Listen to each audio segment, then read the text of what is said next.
অপর্ণা একটা লাল ব্লাউজ বেছে নিল। হেসে বলল, জয়িতাদি, দেখো তো মানাচ্ছে নাকি। আমি কাছে গিয়ে কাপড়টা ঠিক করে ধরিয়ে দিলাম। তখন খেয়াল করলাম বিক্রেতা অপর্ণার দিকেই তাকিয়ে আছে। আমি গলার স্বরে বললাম, এই যে কোথায় তাকাচ্ছেন? একবার জামাইবাবু আর একবার ওই লোকটা সেদিন যা করল তা কোনো দিন ভুলব না। আমি সুশান্ত। বর্তমানে আমায় ২৮ বছর বয়স। আমি কলিকাতায় একটা প্রাইভেট ফার্মে ভালো মাইনের চাকরি করি।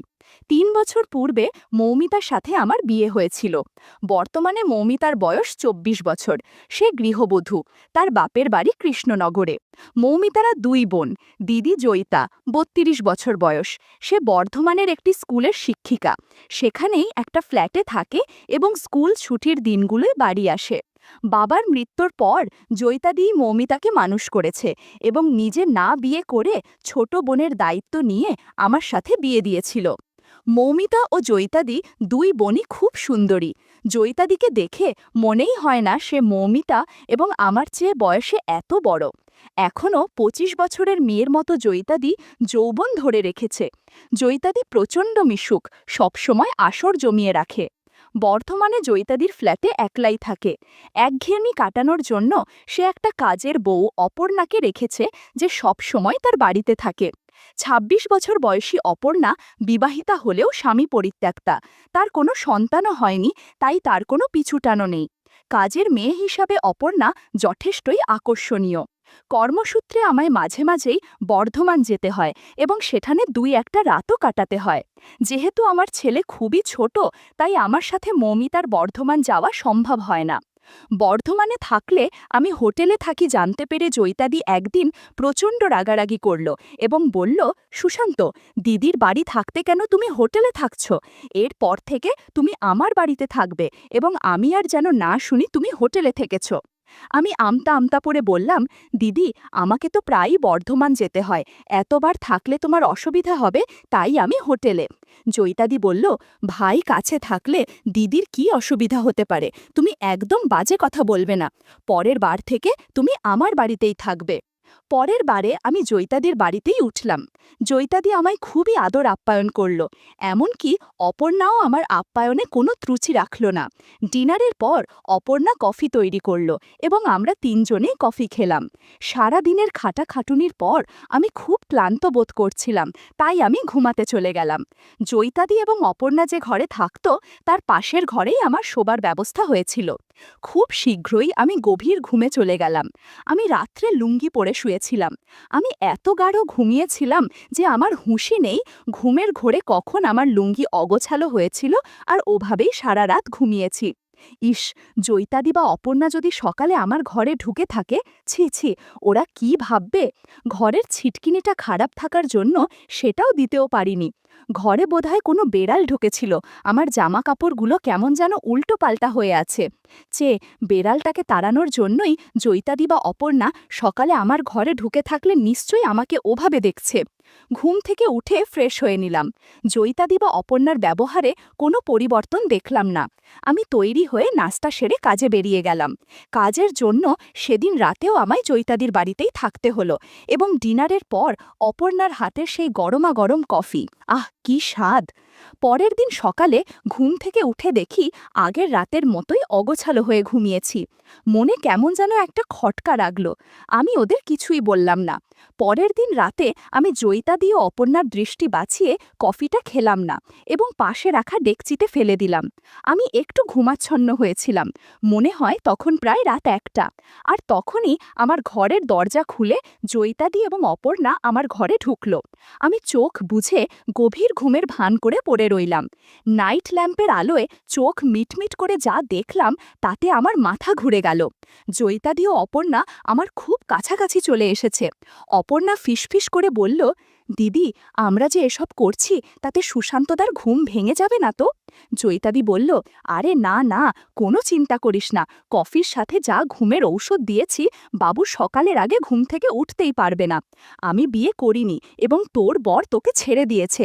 আমাদেরও তো আকাঙ্ক্ষা আছে, তাই চুপচাপ চালিয়ে যা। আমি লক্ষ্য করলাম জয়িতাদি একটা নাইটি পরে আছে, বেশ পাতলা ধরনের, আর অপর্ণা শুধু লাল রঙের ব্লাউজ আর একটা পেটিকোট পরে আছে। ব্লাউজ খানিকটা পুরনো, কিছু বোতাম ভাঙা। বন্ধুরা, ইউটিউবের কড়া নিয়মের কারণে কিছু বিষয় সরাসরি বলা যাচ্ছে না। তোমরা কমেন্টে দেয়া লিংক থেকে আমার ওয়েবসাইট ভিজিট করো, সেখানে একদম খোলামেলা গল্প দেয়া আছে যেগুলো ইউটিউবে পাওয়া যায় না। ঘুমের মধ্যে ওরা অনেক কিছু করে, আমার ঘর থেকে বেরিয়ে গেল। জয়িতাদির এই কাণ্ডকর্ম দেখে আমি স্তম্ভিত হয়ে গেলাম। বুঝতে পারলাম গতরাতে আমার ঘরে কারা ঢুকেছিল, আর ওরা আমার কফিতে ঘুমের ওষুধ মিশিয়ে দিত যাতে আমি কিছু বুঝতে না পারি। আমি ভাবলাম জয়িতাদি আমার শালিকা এবং অপর্ণা কাজের বউ, অর্থাৎ কেউই আমার আত্মীয় নয়। এরা যখন নিজেরাই ইচ্ছুক তখন সুযোগের সদ্ব্যবহার করা যেতেই পারে। এরা নিজেরা কোনোদিনই মৌমিতাকে জানাতে চাইবে না, কাজেই এখানে থাকলে এই দুজনের সাথে ভালো সময় কাটাতে পারবো, ওদের কাছ থেকে জাম্বুরা খেতে পারবো। পরের দিন ওদের মতোই আমিও স্বাভাবিক ব্যবহার করলাম। সারাদিনের কাজকর্ম শেষে রাত্রে আবার কোনোভাবে কফিটা ফেলে দিলাম। আগের মতোই মাঝরাতে ওরা আমার ঘরে ঢুকলো। আমি ঘুমের ভান করে পড়ে রইলাম। ভাবলাম এভাবে পড়ে থাকলে ভালোভাবে কিছুই করতে পারবো না। জয়িতাদি যখন খাচ্ছিল তখন আমি বললাম, তোমাদের ভালো লাগছে তো? জয়িতাদি ঠিক যেন 440 ভোল্টের কারেন্ট খেলো এবং প্রচণ্ড ভয়ে আমার দিকে তাকাল। অপর্ণাও তখন ভয়ে চমকে উঠেছে। কেউই কোনো কথা বলতে পারছে না, তড়িঘড়ি করে নিজেদের গুছিয়ে নিচ্ছে। নাইটির ফিতা বেঁধে জয়িতাদি একবার মিনমিন করে বলল, সুশান্ত, আমাদের চুল হয়ে গেছে, প্লিজ তুমি যেন মৌমিতাকে কিছু জানিও না, তাহলে আমি লজ্জায় মরে যাব। হেসে বললাম, জয়িতাদি, আমার কাছে তোমার এবং অপর্ণার লজ্জার কিছুই নেই গো। তুমি 32 বছর বয়সে অবিবাহিত, এই বয়সে সবারই কিছু ফ্যান্টাসি থাকে। তুমি আমার চেয়ে বয়সে বড় হলেও সম্পর্কে শালিকা হও, তাই টেনশনের কিছুই নেই। অপর্ণা বিয়ে করেও স্বামীর সাথে থাকতে পারে না, ওরও কিছু আকাঙ্ক্ষা আছে। তোমরা দুজনে তো আমায় বলতে পারতে, তাহলে আমি প্রথমেই রাজি হতাম। এভাবে চুপি চুপি আসা তো মানায় না। এরপর আমি ওদের সাথে গল্প করতে শুরু করলাম। আমার জাদুর লাঠি এখন আর চুপি চুপি নিতে হবে না। কিছুক্ষণ পর বুঝতে পারলাম ওদের চুল অনেক ঘন, শেভ করে না অনেক দিন হয়েছে, বিশেষ করে অপর্ণার। আসলে কাজের বউদের এরকমই হয়। আমি বললাম, কাল স্নানের সময় তোমরা চুল কেটে রাখবে, তাহলে আমার সুবিধা হবে। ঘণ্টাখানেক গল্প করার পর যে যার রুমে চলে গেল। পরের দিন সকালটা যেন কত ফাঁকা লাগছিল। জয়িতাদি বলল, আজ কি তুমি আবার কলকাতায় ফিরে যাবে? আমি বললাম, হ্যাঁ, তবে আবার কাজ থাকলে আবার আসল, তখন তোমাদের সাথে অনেকক্ষণ সময় কাটাবো। আমি কলকাতার ট্রেন ধরে চলে গেলাম। এই বাড়িটা হঠাৎ কেমন শুনশান হয়ে গেছে।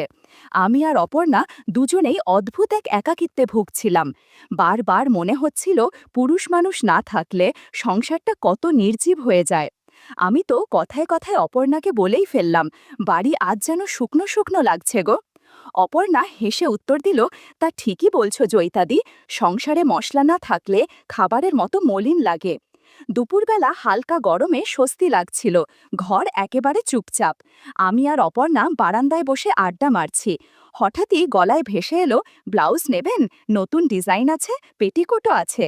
চমকে উঠে তাকালাম, দেখি মাঝারি বয়সী এক লোক দাঁড়িয়ে আছে, হাতে ঝোলা ভর্তি নানা রঙের কাপড়। লোকটার চোখে মুখে এক ধরনের নির্লজ্জ আত্মবিশ্বাস, অথচ তা বিরক্তির বদলে অদ্ভুত এক কৌতূহল জাগালো। আমরা ভেতরে ডেকে নিলাম। লোকটা ঝোলা মেলে দিল, এক গাদা ব্লাউজ পেটিকোটের বাহার, লাল, নীল, কালো, হলুদ, দেখে চোখ ফেরানো যায় না। কাপড়গুলো এক একটা যথেষ্ট মানসম্মত। অপর্ণা একটা লাল ব্লাউজ বেছে নিল, হেসে বলল, জয়িতাদি, দেখো তো মানাচ্ছে নাকি? আমি কাছে গিয়ে কাপড়টা ঠিক করে ধরিয়ে দিলাম। তখন খেয়াল করলাম বিক্রেতা অপর্ণার দিকেই তাকিয়ে আছে। আমি গলার স্বরে বললাম, এই যে, কোথায় তাকাচ্ছেন? লোকটা হেসে বলল, দিদি, কাপড় মাপসই হচ্ছে কিনা দেখছি। অপর্ণা খিলখিল করে হেসে উঠল, ওহো, কাপড়ই শুধু নাকি? আমি একটু লাজুক ভান করে মুখ ঘুরিয়ে নিলাম, অথচ মনের মধ্যে কেমন যেন অনুভূতি হচ্ছিল। বিক্রেতার দৃষ্টি, কথার ভঙ্গি, সবকিছুতেই যেন এক ধরনের টান আছে। এরপর আমি একটা কালো ব্লাউজ তুলে নিয়ে বললাম, আচ্ছা অপর্ণা, দেখো তো এই রংটা আমার সাথে যাবে নাকি? লোকটা একদম কাছে এসে বলল, আপনি যেটাই পরবেন সব মানিয়ে যাবে, আসলে আপনি তো অনেক সুন্দরী। আমি লজ্জায় হাসলাম। অপর্ণা পাশে বসে হেসে বলল, জয়তাদি শুনলে তো, তোমাকে সুন্দরী বলছে, একবার বললেই হলো, গলা কাঁপছে তোমার। আমি তাকে কটমট করে তাকালাম, কিন্তু হাসি চেপে রাখতে পারলাম না। বিক্রেতা তখন আরও সাহস পেল, কাপড়গুলো ধরিয়ে দিচ্ছে আর বারবার আমাদের দিকে তাকাচ্ছে। একটু পর বলল, আপনারা দুজন একসাথে থাকেন, আপনাদের স্বামী নেই? আমি বললাম না। কথাটা শুনে লোকটা মনে হলো সুযোগ পেল। কাপড় দেখানোর বানায় সে আমাদের সাথে ভালোই ভাব করে ফেলেছে। অপর্ণা আমাকে বলল, জয়তাদি, সুশান্ত চলে গেছে তো কি হয়েছে, উনি তো আছেন, চলো আমরা ওনাকে জাম্বুরা আর ডাব খেতে দেই। যেমন কথা তেমন কাজ। সেদিন আমি আর অপর্ণা দুজনেই বুঝেছিলাম, শুধু কাপড় কেনা নয়, কিছু এক অন্যরকম টান জন্ম নিচ্ছে, যেটা আমাদের দুজনকেই ঘিরে ফেলেছে সেই অচেনা লোকটার দিকে। ঘণ্টাখানেক বেচাকেনা করে আমাদের ক্লান্ত লাগছিল। মনে হচ্ছে অনেক দিন পর একটু রিল্যাক্স হয়েছি, কিন্তু খেয়াল করলাম লোকটার মধ্যে কোনো ক্লান্ত নেই। খেটে খাওয়া দিনমজুররা একটু বেশি শক্তিশালী হয়, যা আজকে বুঝতে পেরেছি। লোকটার কাছ থেকে 4 জোড়া হরেক রকমের ব্লাউজ আর পেটিকোট নিয়ে বিদায় দিয়ে দিলাম। যাওয়ার আগে লোকটা বলে গেল, আমার লাগলে জানাবেন দিদি, আমি সব সময় তৈরি থাকব।